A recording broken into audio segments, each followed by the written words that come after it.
Russia's strategy to influence the 2016 US presidential election was designed for maximum deniability, but the evidence clearly shows Moscow's fingerprints everywhere. This is what we know about Russia's interference in the 2016 US election. For years, Moscow has dreamed of undermining the US-led liberal democratic order that it views as a threat to its oligarchy and the regime of Vladimir Putin. But its 2016 election activity demonstrated a significant escalation compared to previous operations. In September 2015, a few months before Hillary Clinton and Bernie Sanders squared off in the Iowa caucus, the FBI notified a cybersecurity contractor working for the Democratic National Committee that it had been infiltrated by a Russian cyber espionage group. It was the opening move in a hacking and information warfare campaign whose capabilities Russia had been developing for decades. 20 years earlier, it launched the first major international cyber attack.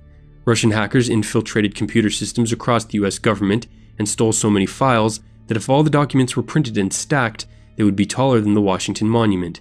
They also broke into networks in Canada, the UK, Brazil, and Germany. Despite this intrusion, the US was mainly concerned with fending off the Chinese, whose headline-grabbing attacks did more damage. Toward the end of George W. Bush's second term, in 2007, Russia began using hacking for political purposes. First, it punished Estonia for joining the NATO military alliance. Then, Moscow shut down Georgia's internet before invading the small country. The first time in history, cyber weapons had been used in an actual war. President Obama's Secretary of Defense put Russia and China on notice that any moves against America's critical infrastructure would not be tolerated, and warned that the United States would consider a serious cyber attack an act of war. Attackers could also seek to disable or degrade critical military systems and communication networks. The collective result of these kinds of attacks could be a cyber Pearl Harbor. In 2014 and 15, as the US sanctioned Russia for its invasion of Ukraine, a Russian hacking group systematically infiltrated the State Department, the White House, and the Joint Chiefs of Staff. State had to repeatedly shut down its systems to expel the intruders. While in Vienna, Secretary Kerry's team had to use Gmail to communicate. President Obama received briefings on all of these attacks, but the White House thought retaliating too strongly could start an all-out cyber war, or even a real war. But the Russians became more emboldened. They intercepted and broadcast a phone call of an Obama administration official expressing frustration with Europe. Then they stole documents from George Soros' Open Society Foundation and released doctored versions to make it seem Soros was funding Putin's opposition. Still, they were met with little resistance for crossing the line, so they crossed it even more. On the day a French TV network debuted a new channel, its entire system was shut down by malicious software that began to rapidly destroy its computers. A quick-thinking tech identified the infected machine and disconnected it. The Russians behind the attack tried to make it look like the work of terrorists, calling themselves the Cyber Caliphate. Next, the Kremlin ordered the first known successful cyber attack on another nation's power grid, disrupting the electricity supply of 230,000 Ukrainians. Which brings us to the operation to interfere in the election, the first time a foreign government has acted so boldly against American democracy. 7 months after he was first notified by the FBI of the Russian intrusion in the DNC's computer system, the cybersecurity contractor finally confirmed that an unauthorized user was inside the network. It's unclear exactly why it took him so long to take a closer look. Part of the problem was a lack of follow-through by the FBI agent who had warned him the year before, but the Democratic National Committee, a nonprofit, also hadn't spent enough money on cybersecurity. The party would pay dearly for that mistake. It then brought on leading cybersecurity firm CrowdStrike, and within a day, it was confirmed that the breach had originated in Russia and was the work of two different hacking groups. Cozy Bear, believed to be either Russia's Federal Security Service or its Foreign Intelligence Service, and Fancy Bear, thought to be Russia's military intelligence agency, GRU. But identifying the hackers didn't help the DNC. The intruders had gone undetected in their system for so long that the damage was already done. The only question was how much damage. When the Russians assessed the time was right to begin publishing the documents, they set up aliases and fake websites to create confusion and undermine evidence that connected them to the hack. On July 6, 2016, 12 days before the Republican National Convention, Guccifer released a gold mine for Republican operatives, the DNC's counter-strategy. Then, on the eve of the Democratic National Convention, WikiLeaks published 44,000 DNC emails. The messages were fairly mundane, but some revealed that a few party officials favored Clinton over her opponent Bernie Sanders.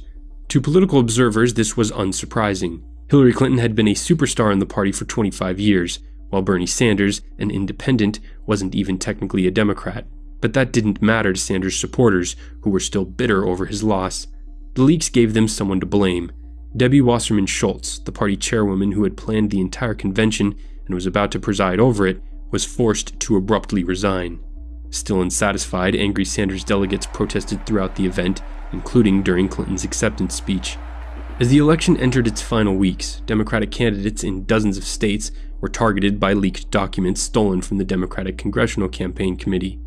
Conspicuously missing from all these leaks was any publication of Republican emails. Instead of condemning the hacks as the act of a foreign government against America's sacred democratic process, Republican presidential nominee Donald Trump praised Putin. Falling further behind in the polls, he directly asked Russia to find Hillary Clinton's emails. Russia, if you're listening, I hope you're able to find the 30,000 emails that are missing. I think you will probably be rewarded mightily by our press. But Russia didn't need any prodding.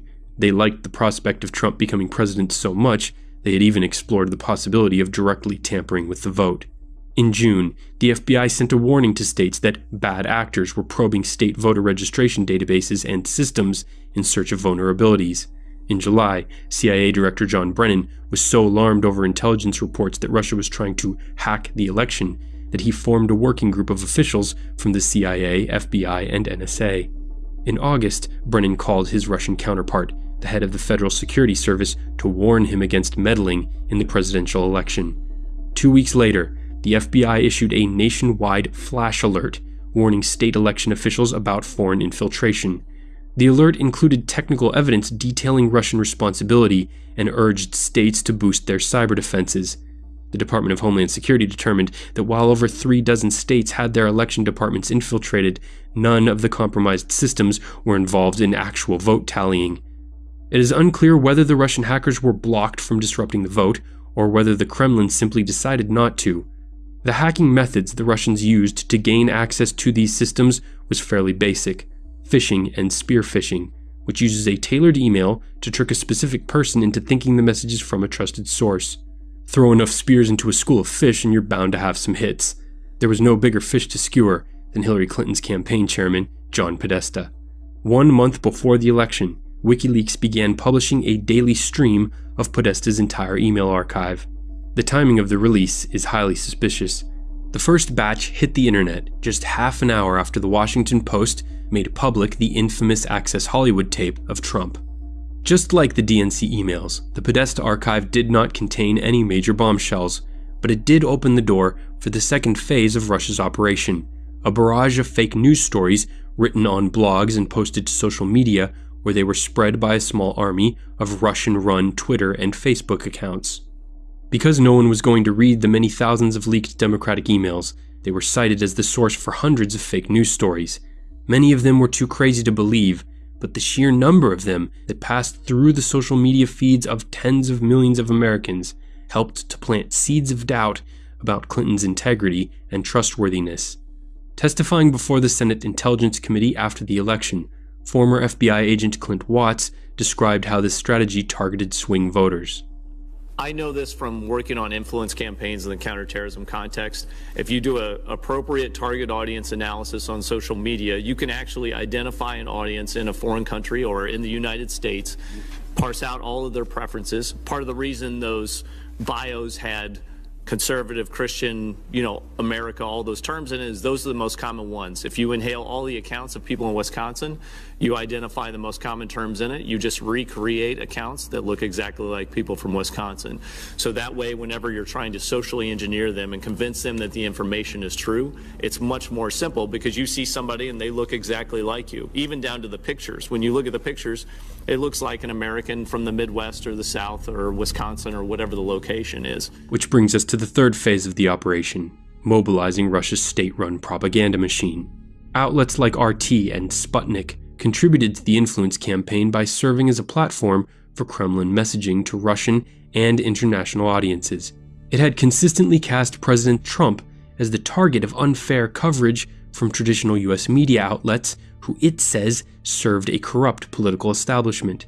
RT's coverage of Secretary Clinton throughout the US presidential campaign was consistently negative and focused on her leaked emails and accused her of corruption, poor physical and mental health, and ties to Islamic extremism. Thousands of paid Russian trolls spread these stories on social media and the comment sections of news organizations. The likely financier of the so-called Internet Research Agency of professional trolls located in St. Petersburg is a close Putin ally with ties to Russian intelligence. A journalist who is a leading expert on the Internet Research Agency tied social media accounts to Russia's professional trolls by showing how they were previously devoted to supporting Russian actions in Ukraine before advocating for President Trump as early as December 2015. In 2013, RT's editor-in-chief had visited WikiLeaks founder Julian Assange in person at the Ecuadorian embassy in London to discuss renewing his contract with RT. And during the 2016 campaign, Assange became one of Russia's most valuable propagandists. On August 6th, RT published an English-language video called Julian Assange Special: Do WikiLeaks Have the Email That'll Put Clinton in Prison? And an exclusive interview with Assange entitled Clinton and ISIS Funded by the Same Money. RT's most popular video on Secretary Clinton, how 100% of the Clintons' charity went to themselves, had more than 9 million views on social media platforms. RT's most popular English-language video about Trump, called Trump Will Not Be Permitted to Win, featured Assange and had 2.2 million views. The month before the release of the Podesta emails, President Obama had pulled Putin aside during a summit in China to tell him to stop meddling in the election. What I was concerned about in particular was making sure that that wasn't compounded by potential hacking that could hamper vote counting, affect the actual election process itself. And so in early September, when I saw President Putin in China, I felt that the most effective way to ensure that that didn't happen was to talk to him directly and tell him to cut it out, and there were going to be some serious consequences if he didn't. After the release of the Podesta emails, the Obama administration issued a direct threat to Russia through the Moscow-Washington crisis hotline that further action would be met with armed conflict. President Obama was now squarely focused on deterring Putin from taking more aggressive actions that could actually disrupt voting on Election Day. But few US media outlets understood the gravity of the situation at the time. Many American journalists were seduced by the gossipy nature of the leaks and the clicks they generated. Every major publication wrote several stories citing the DNC and Podesta emails, becoming an inadvertent instrument of Russia. Then, Mother Jones reported on the existence of a 35-page dossier written by a former MI6 agent. It sourced numerous Russian insiders and laid out the details of Russia's operation to help Trump become president. While few news outlets picked up on it then, since the election, BuzzFeed has published it in full. Many of its claims have been verified both by the media and US intelligence agencies, and Presidents Obama and Trump both received briefings on it. According to the dossier, in the run-up to the election, Putin fully understood the operation may have gone too far, and that Russia was exposed and beginning to suffer significant blowback. His team had been caught off guard by how effectively investigative journalists and the American government was exposing parts of the operation, but there was no denying it was working, even if things were getting a little too messy.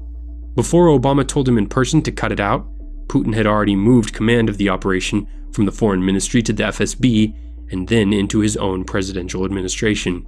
He had ordered his team not to discuss it in public or private, and he had dismissed the man who had been coordinating the effort, his chief of staff, Sergei Ivanov. On election night, Putin, like everyone else, was left to wait and see if he had done enough to make Trump president. The election turned out to be extremely close. Donald Trump's margin of victory was less than 1% in Michigan, Pennsylvania, and Wisconsin, which combined for 46 electoral votes, more than enough to sway the outcome. Russian media hailed Trump's victory as a vindication of Putin's advocacy of global populist movements and the latest example of Western liberalism's collapse. Reports said officials in the Kremlin popped champagne the night of the election. Intelligence agencies assess with a high degree of confidence that Moscow will apply lessons learned from this campaign to future influence efforts in the United States and the rest of the world, including against American allies and their election processes. The New York Times summarized the operation this way: "While there's no way to be certain of the ultimate impact of the hack, this much is clear. A low-cost, high-impact weapon that Russia had test-fired in elections from Ukraine to Europe was trained on the United States with devastating effectiveness. For Russia, with an enfeebled economy and a nuclear arsenal it cannot use short of an all-out war, cyber power proved the perfect weapon. Cheap, hard to see coming, hard to trace. Putin, a student of martial arts, had turned two institutions at the core of American democracy, political campaigns and independent media, to his own ends." So that's the question: what are those ends? In part 2 of our investigation, we'll present Putin's motives for helping Donald Trump become president instead of Hillary Clinton. Thanks for watching. For The Daily Conversation, I'm Bryce Plank. In our previous video, we examined how Russia interfered in the US election. Now let's explore why. The 4 factors that motivated Russian President Vladimir Putin most seem to be: 1. He wanted to weaken the American-led liberal democratic order. 2. He wanted to improve his standing at home by making Russia seem more formidable abroad. 3. He feared Hillary Clinton. And 4. He knew a Donald Trump presidency would serve his short-term interests. But before we get into all that, let's take a moment to understand what drives Russia's leadership. When the Soviet Union dissolved in 1991, Vladimir Putin was a KGB spy in East Germany. After coming back to Russia, he used his newfound skills in the art of manipulation to rise through the ranks of government, making tons of connections along the way. To consolidate his power, Putin orchestrated the takeover of major oil and gas companies and Russia's biggest banks, and placed them in the hands of his loyal allies. Over the years, this type of corruption has made Putin's inner circle incredibly wealthy, at the expense of everyone else. Russia is now the most unequal country in the world, with a staggering 74% of its wealth owned by the top 1%, while the median wealth is less than $1,000. Russia's mainstream media doesn't cover this because Putin controls it too, and has even begun censoring the internet, making it virtually impossible to expose his rampant corruption. Now, nearing the end of his 4th term as president, with a stint as prime minister sandwiched in the middle, Putin's 17 years in charge have allowed him to become a master at using the levers of power to his advantage. Still, no leader can completely silence the critics and rivals who refuse to go away, but in Putin's Russia, they get thrown in jail, poisoned, or shot. We begin with breaking news from Russia. Prominent Russian opposition politician Boris Nemtsov has been shot dead in central Moscow. Nemtsov rose to the post of first deputy prime minister in the last years of President Boris Yeltsin's administration. He was once considered a potential successor to Yeltsin, but he would become a leader of the opposition and a fierce critic of President Vladimir Putin. All this makes Vladimir Putin essentially the world's biggest gangster, and he may even be its richest man. The reporting that accompanied the disclosures in the Panama Papers traced how Putin hides his cuts of deal after deal in hard-to-find offshore tax havens. How's he gotten away with this for so long? Controlling the media and terrifying his political opposition helps, but the most effective tactic is his relentless appeal to his countrymen's unique sense of nationalist pride. Russians have suffered through some tough years in the aftermath of their empire's collapse, and many have grown desperate for a hero to place a little hope in. Through his relentless propaganda campaigns, Putin's convinced enough of them that he's their man. With almost every television news channel controlled by the Kremlin, President Putin has been able to use the events in Crimea and Ukraine to rally Russians behind him.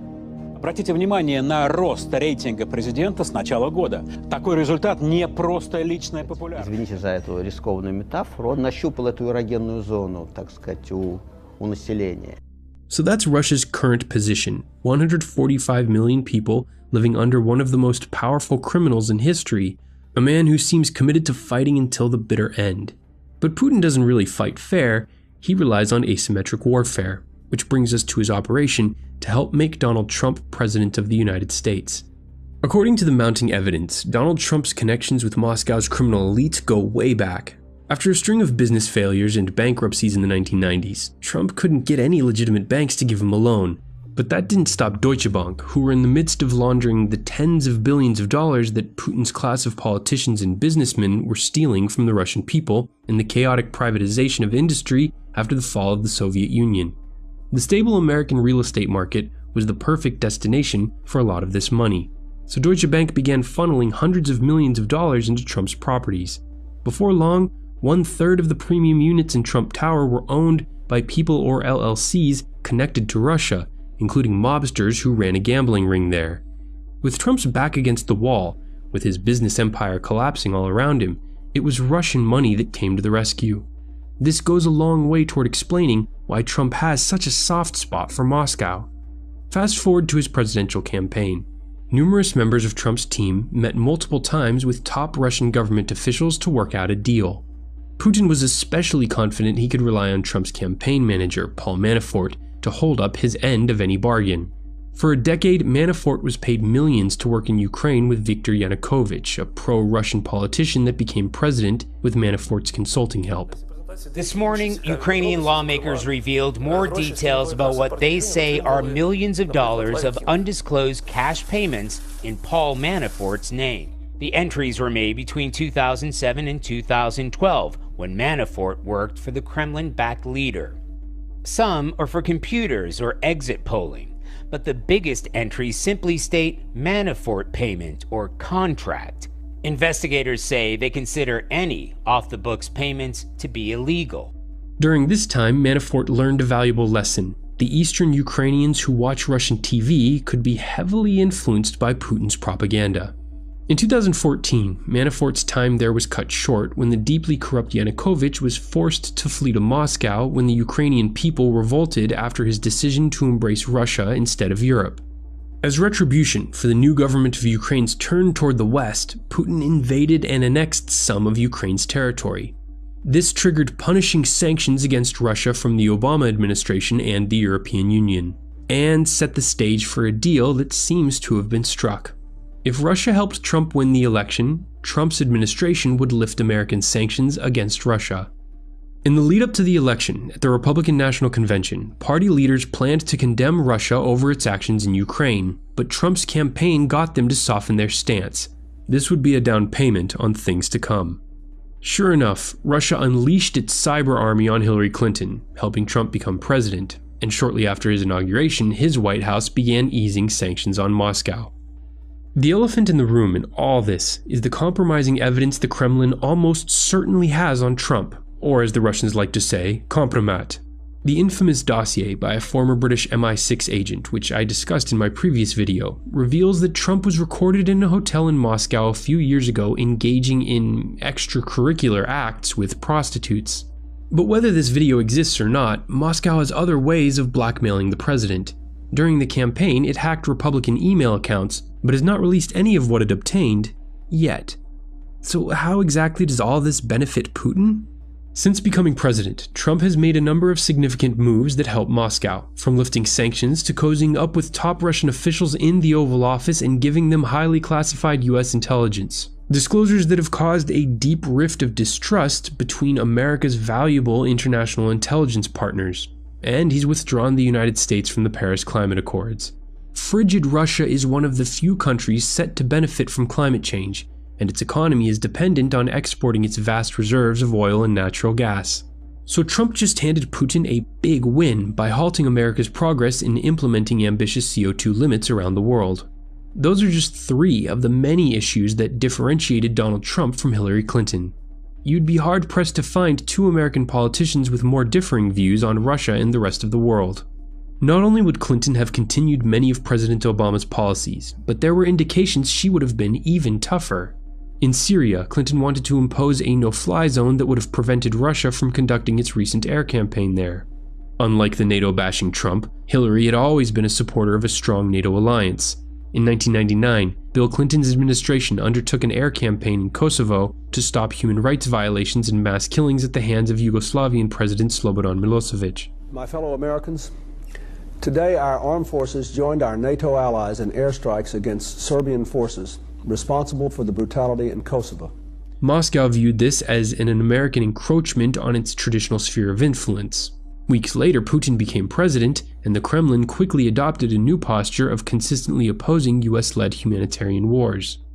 As Obama's Secretary of State, Hillary Clinton was one of the chief proponents of the NATO air campaign that supported the rebels in their civil war against Libyan dictator Muammar Gaddafi.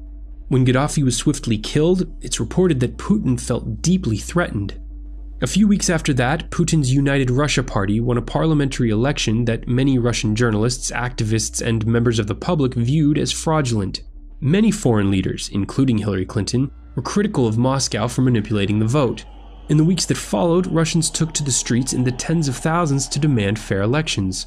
Struggling to overcome the first large-scale protests in his more than decade-long rule, Putin turned to his favorite strategy, the besieged fortress move.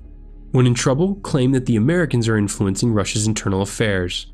He said, without evidence, that hundreds of millions of dollars in foreign money was being used to influence Russian politics, and that Clinton had personally spurred protesters to action. This event has been cited recently by American media as evidence for why Putin hated Clinton, but a more accurate description is that he feared her, or at least what a Clinton presidency would mean for his own future. See, Putin is a deeply conservative politician, whereas Clinton has a long history of fighting for race, gender, and gay rights. Putin knew that if a strong woman was leading the United States of America, the male-dominated Russian Orthodox Church-backed status quo he serves would come under intense pressure to reform. It's important here, I think, to note that although many American voters may have viewed Hillary as a flawed candidate, Clinton was deeply respected by other leaders around the world. So Putin clearly assessed that he had to either defeat Clinton or delegitimize her victory as much as possible by sowing doubt about the integrity of the election. As I touched on at the beginning of this video, the image Putin projects at home is North Korean-esque, the indispensable leader. But to live up to that role, he must constantly make Russia seem more important on the world stage than it actually is. That's no easy feat, and it's exactly why Putin has become so reliant on Orwellian propaganda. He's acutely aware that Russia is exactly what Obama said it is, a regional power at best.